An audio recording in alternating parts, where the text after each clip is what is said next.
Um, I said at the beginning that in this context of looking at the Palestinian question, I had gone back to the work of Walid Khalidi. So Khalidi is kind of the senior scholar of Palestinian scholarship. He was born, I think, within 7 years of the Balfour Declaration. He had been a scholar in England in 1956, where he resigned his post over the British, French, and Israeli during the Suez Crisis in the U.S. when they moved into Egypt. And he has spent his life trying to create a body of scholarship on Palestine and the Palestinian question, which have included very specifically the rise of Palestinian scholars. And he gave a talk recently on the Middle East in 2012, which you can get, and it really reflected a kind of lifetime of wisdom, distilled wisdom. But also, it was a reflection on, I'm not sure the word to use. Well, maybe I'll put it this way. In this book by Rosemary C., The Palestinians from Peasants to Revolutionaries, which was a very important historiographical contribution to looking at Palestinians in the refugee camps in Lebanon, there's a foreword by my friend and colleague Noam Chomsky, and he has a line here.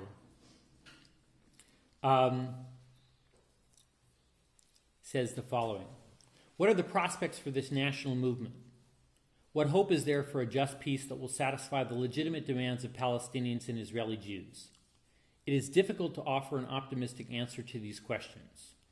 Saig's study does not deal with them. Rather, it provides an invaluable record of the people who have been dispossessed as a result of Zionist successes, then persecuted in their own diaspora and reviled or disregarded in the West, but who have risen with new strength from every defeat." Well, the reason why, so anyway, the last line, we're not sure about. But it is true that the Palestinians, like Africans, have an amazing resilience. They refuse to go away. They refuse to be defeated. They refuse to be beaten. And yet, in analyzing the sources of what you can call the Palestinian tragedy, the Palestinian defeat, the scholarship of Palestinians increasingly has tried to come to understand, how do we explain the nature of the successive defeats of the Palestinians in Palestine? Like, how do we understand this? And in that context, people like Rashid Khalidi and Walid Khalidi and others have been dissatisfied with simply ascribing it to external causes. Obviously, there's a lot of external causes, which we shouldn't underestimate. And for every given Palestinian that has been killed or oppressed, we can just look at those external causes. But we also have some, and in fact, the internal and the external, it's kind of hard to separate because they're entwined in particular ways. In a new book, not new, but there's a book called The War for Palestine, second edition, came out again in 2007, Cambridge University Press. And it has a chapter by Rashid Khalidi, The Palestinians in 1948, The Underlying Causes of Failure, which I think later became the basis for his Iron Cage, which is a very variant term, but part of the question of Palestinian statehood. And on page 18, he makes a particular point, which is that to understand the specificity of the Palestinians and the Palestinian dilemma today, we have to understand how different it is from that of the Arab world as a whole, even though it's part of the Arab world. So let me just quote you here. The contrast with the situation of most of the other Arab countries in the 20th century is highly illustrative. By 1946, the Yemen, Saudi Arabia, Egypt, Iraq, Syria, Lebanon, and Transjordan were already independent states, at least in nominal terms. While Morocco, Tunisia, and most of the Gulf sheikdoms were European protectorates of different types, they too were at least nominally under the control of their own indigenous governments.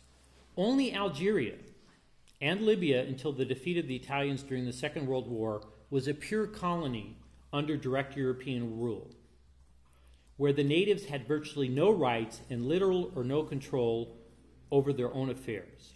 Algeria and Libya, like Palestine, were the only Arab countries to be the targets of settler colonialism,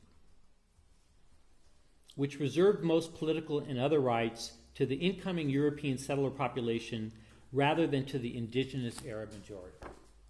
So this is a very, very crucial thing, because part of the problem with the term, I mean, you have problems with every term, so I'm not criticizing it for the sake of criticizing it. But part of the problem with the term of the modern colonial capitalist world system is that there's different types of colonialism, first and foremost. And as Ramon and others have pointed out, to a large extent, the field of post-colonialism, correct me if I'm wrong, I think this is true, but the field of post-colonialism is to a large extent defined by persons, and I'm not criticizing them for this, but it's defined by persons who are not the subjects of settler colonial policies. Instead, it was defined by people who came out of colonies like India, for example, where you had a tiny minority of Europeans, but not settler colonialism as in Algeria or the Italians in Italy or the Middle East.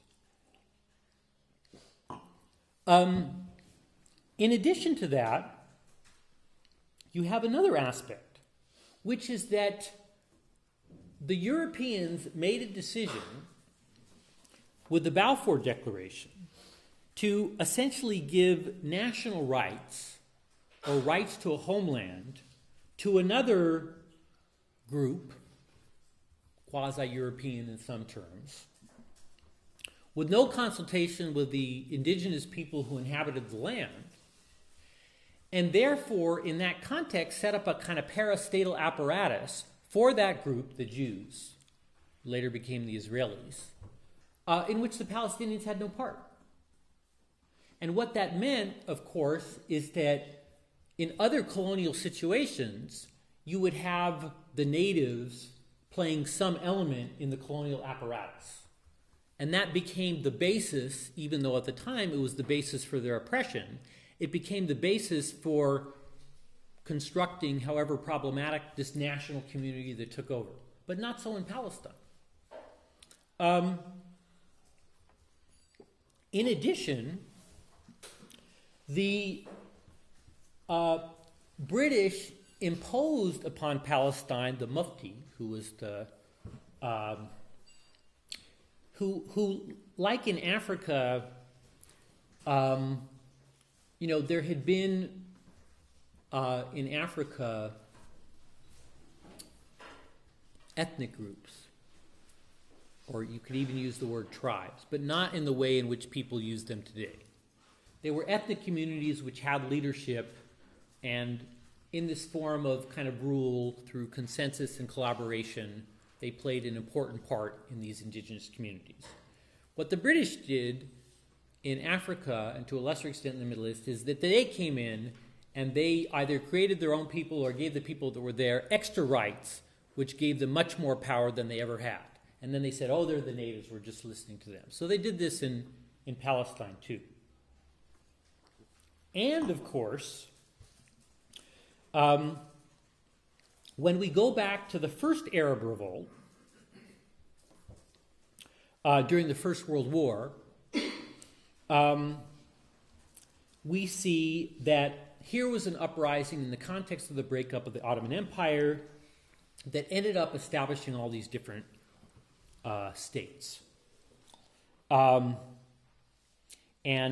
as many of you know, Lawrence of Arabia, who was also close to the Round Table movement that I talked about, was part of this. And Lawrence basically promised the Arabs, like the Americans and the British just promised the Libyans and now the Syrians probably too, that, we're going to help you, we're going to come to your aid, and you'll be able to have these states or part of these states. But of course, the real strategy was a strategy of divide and rule. We're going to ally with these different Arabs and pit them against each other, and through these policies of divide and rule, we'll conquer the whole area. And that happened to be very successful as far as it went. You had the Sykes-Picot Agreement, where the French and the British basically divide up the Middle East. So the French have Syria, and the British have these other territories.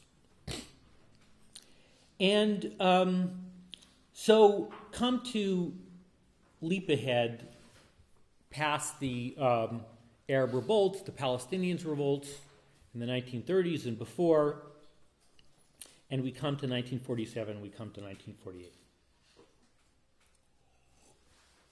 So the image, of course, that gets presented to the world in the West is the false image of these tiny little, David Jews fighting for their homeland. You have the UN partition plan, and then the Arab states invade. And Walid Khalidi makes the important point.